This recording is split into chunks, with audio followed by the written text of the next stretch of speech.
Alors si je vous dis qu'il est natif de Sainte-Justine, qu'il a 20 ans, qu'il a fait toutes ses études jusqu'à son secondaire à Sainte-Justine, et matière enrichie, s'il vous plaît, qu'ensuite de ça, il a fait son DEP en ébénisterie à Sainte-Marie, qu'il a fini premier au championnat canadien en 2009, qu'il a fini troisième à un autre championnat canadien en 2010, et qu'il a participé également à un championnat du monde à Londres en 2011.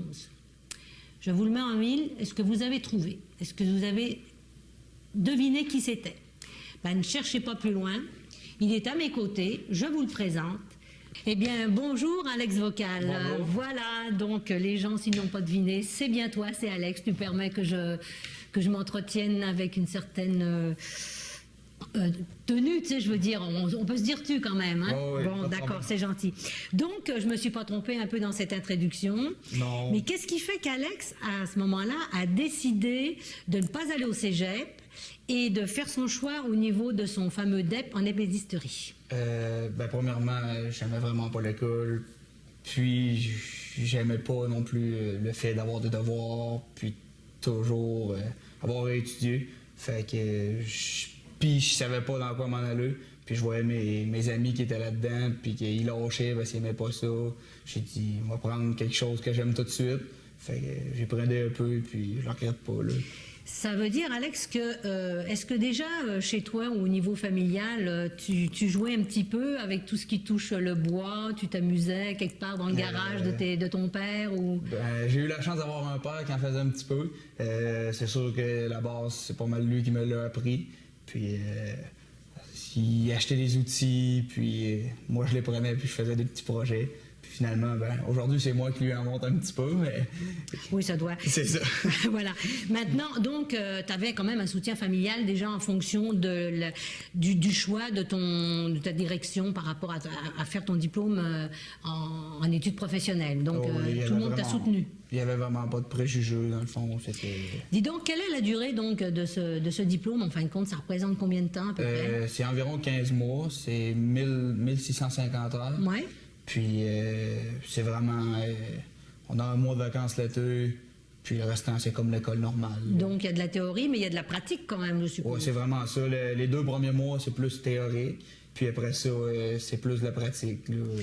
Ce qui veut dire que on voit que dans ton cheminement, après 6 mois, là, au niveau de ton DEP, à peu près à mi-chemin, à un moment donné, il y a donc eu une invitation qui a été envoyée à la polyvalente, à savoir d'avoir quelqu'un qui va donc représenter, en fin de compte, le Québec à un championnat national, donc le championnat canadien, en fin de compte. Oui.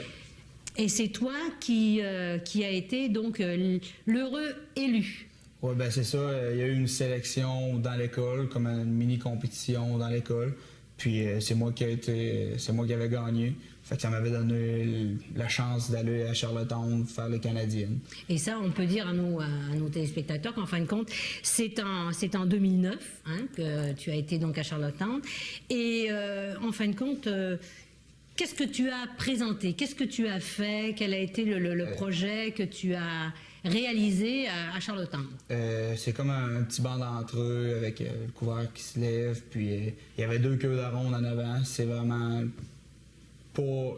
Ça n'a pas l'air difficile, mais ils mettaient des petites difficultés pour voir où le talent était. Puis non, c'était quand même un très beau projet. Puis, Et normalement, quel est le processus un petit peu? Est-ce que quand on arrive à Charlottetown, je sais pas, moi c'est un petit peu comme des fois, on compare toujours avec d'autres genres de télé-réalité ou quoi que ce soit. Y a-t-il des enveloppes?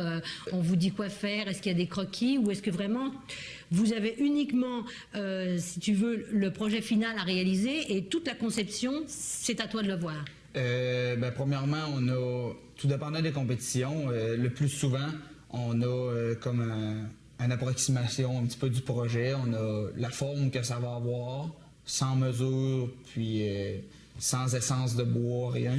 Puis quand on arrive là-bas, le premier matin, sur notre établi, il y a une enveloppe avec les plans, les dimensions, quelle essence de bois fait quelle pièce, puis c'est vraiment tout le monde a le même projet. Puis, Donc, tout le monde a le même projet. Tout le monde a une réalisation qui va être, pour ainsi dire, la même. Oui, c'est ça. Voilà, donc c'est ça. Donc le produit fini, c'est tout le monde pareil. Et ensuite de ça, ben, évidemment, les critères pour évaluer sont en fonction justement de bien une cotation et des pointages. Est-ce que tu as une idée à peu près de ce sur quoi vous étiez noté? Il évalue, premièrement, il évalue avant collage, puis après collage. C'est vraiment comme le sablage, les dimensions, c'est plus ou moins 0,5 mm de tolérance. Ah oui, quand même. C'est vraiment. Puis même les rayons, tout est évalué. Dans le fond. Alors il est bon quand même de rappeler que notre ami Alex, il a donc terminé en première position. Et voilà, donc déjà là, en 2009, il s'accordait dans son futur CV un titre de champion national en ébénisterie. Et du reste, nous avons avec nous le projet que tu as réalisé, sur lequel, en fin de compte, tu es monté sur la plus haute des marches. Hein. Oui, c'est ça. Ce qui veut dire que là, si on essaie, j'essaie un petit peu de continuer à regarder un peu mes notes, tu as dû commencer donc à avoir le goût et à avoir la piqûre et de te dire j'ai peut-être d'autres défis à me lancer. Et c'est vrai ça Oui, ben c'est ça. Je savais qu'il y avait d'autres compétitions après le national.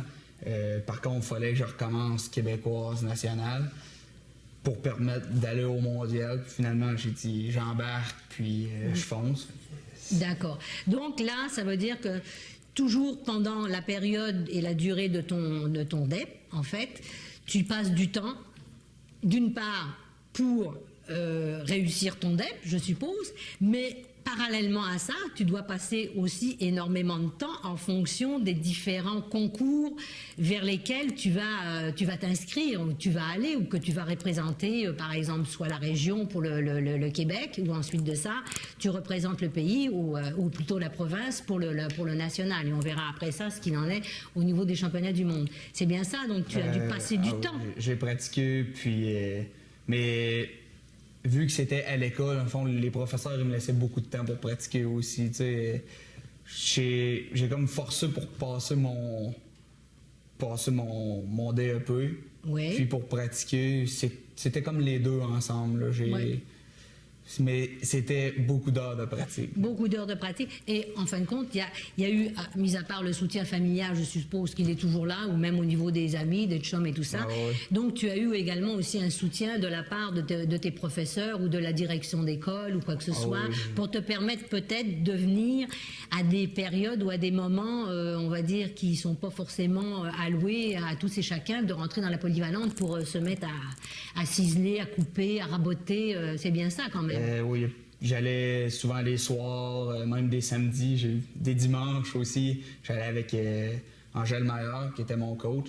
Elle était là avec moi, puis elle était toujours en arrière. Puis elle disait samedi matin, on va pratiquer. Puis j'embarquais, puis je suivais. Puis non, on a eu beaucoup de l'école, puis ils ont même payé le bois que je prenais pour pratiquer. Non, je suis vraiment content de... Tu étais content de tout ce qui s'est fait. Ouais. Ça veut donc dire qu'au niveau du championnat canadien, ok, c'était donc en 2010, on est d'accord avec ça, tu as fini premier, hein, d'accord? Oui. Après ça, tu as participé donc à un autre championnat canadien, cette fois-ci, on a dit tout à l'heure championnat du Québec, j'espère, championnat canadien, et là, le championnat national, ça a été à Waterloo. Oui. Là, tu as fini troisième. Là, j'ai fini troisième. Oui, ok. Donc, c'est toujours très bien, parce qu'en 2009, on est en 2010. Hein. En 2009, tu avais fini premier, mais bon, il faut des fois profiter un petit peu de perdre une ou deux places, mais tu étais toujours sur le podium, je te félicite. Et puis ça nous repique un petit peu, peu l'orgueil. C'est dur sur l'orgueil. Oui. Heureusement, dans les trois, il y en a un qui ne pouvait pas participer aux compétitions à cause de sa religion. Puis, il y en avait deux qui pouvaient aller au mondial. Voilà, c'est là donc que je m'en viens, Alex, c'est qu'après ça te permettait, et tu as eu une ouverture, en fin de compte, qui t'a permis de participer en 2011, fin 2011, ça doit être à peu près, au niveau de longtemps. Tu es parti donc à Londres, hein, en Angleterre, on le sait. Tu es parti à Londres et à ce moment-là, tu as participé à un championnat mondial. Donc, il faut quand même dire à nos gens que Alex, il doit quand même être bon dans ce qu'il fait parce qu'il nous a représenté, il a représenté le pays donc à Londres. Et c'est là que tu m'expliquais que tu t'es retrouvé là parce que Sur les 3 premiers, il y en a un, il y avait une question donc de religion. Ensuite de ça, il y avait donc, si je suppose qu'il devait y avoir le premier et toi à ce moment-là, ou le deuxième et toi? Le premier et moi. Le premier et toi. Mais là, qu'est-ce qui fait que tout en étant 3e, tu as été sélectionné? Parce que je pense qu'il y a eu une particularité au niveau des championnats du monde. Parce qu'on rappelle qu'Alex, il a un DEP en ébénisterie. Et là, il va vous dire pourquoi il s'est retrouvé là. Ben, au Québec, on a juste ébénisterie. Puis, dans les autres pays, ils ont ébénisterie et menuiserie. Il n'y a vraiment pas beaucoup de différence. C'est juste qu'à ébénisterie, ils font du plaquage, puis les assemblages sont plus petits, c'est plus des petites pièces. Mais c'est sensiblement la même chose. Puis il fallait qu'ils en choisissent 2 parce qu'il y avait les 2. Voilà. Alors toi, tu t'es donc retrouvé à Londres, ok, à ce championnat du monde, mais tu as fait menuiserie ou ébénisterie? Ouais. Menuiserie. Voilà, il a fait menuiserie parce que l'autre copain, en fin de compte, qui était peut-être un adversaire au moment du national, lui, il a fait ébénisterie. Ouais, c'est bien ça. Puisqu'il est arrivé 2e, je pense qu'il a eu un peu le premier choix. Alors, il faut dire qu'Alex nous a représenté dans menuiserie. C'était bien, et il n'y a aucun souci de ce côté-là. Donc, il y avait combien de pays, Alex? Il y avait 18 pays. 18 pays. Donc, là aussi, ça a duré combien de temps? Les compétitions, ça durait 4 jours. 4 jours. 2 jours. On avait 2 projets, 2 jours pour chaque projet. Voilà. Puis c'était...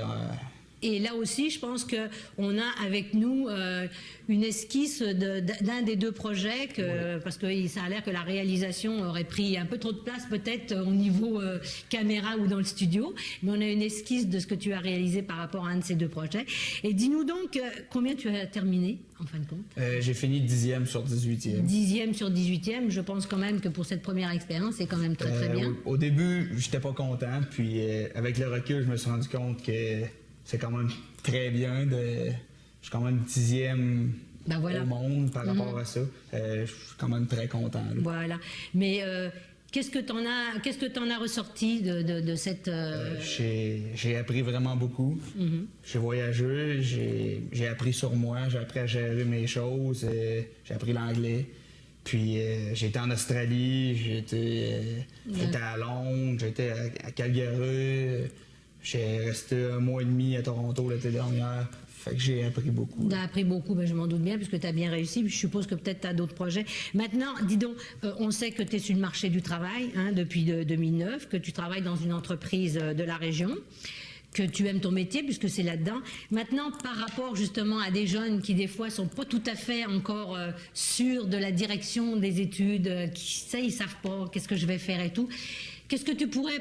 En conclusion, qu'est-ce que tu pourrais leur dire au niveau d'un DEP, c'est professionnel, mais qu'est-ce que tu pourrais leur conseiller, ceux qui ne sont pas branchés, là, on va dire? Que même s'il y en a qui vous disent d'aller au cégep, que ça va être mieux, puis moi, je crois pas que c'est vrai.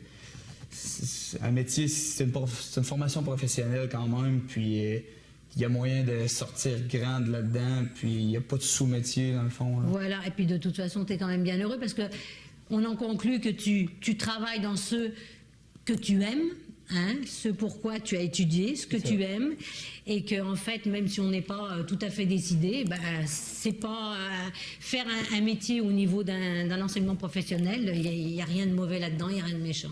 Ce qui fait qu'on va encore féliciter Alex pour ce qu'il a fait au niveau du championnat du monde, et puis continue, puis bonne chance, puis qui sait, peut-être tu peux encore t'inscrire à un autre championnat tout en étant peut-être un petit peu plus professionnel. Merci Alex. Merci beaucoup. J'espère que ça vous a plu.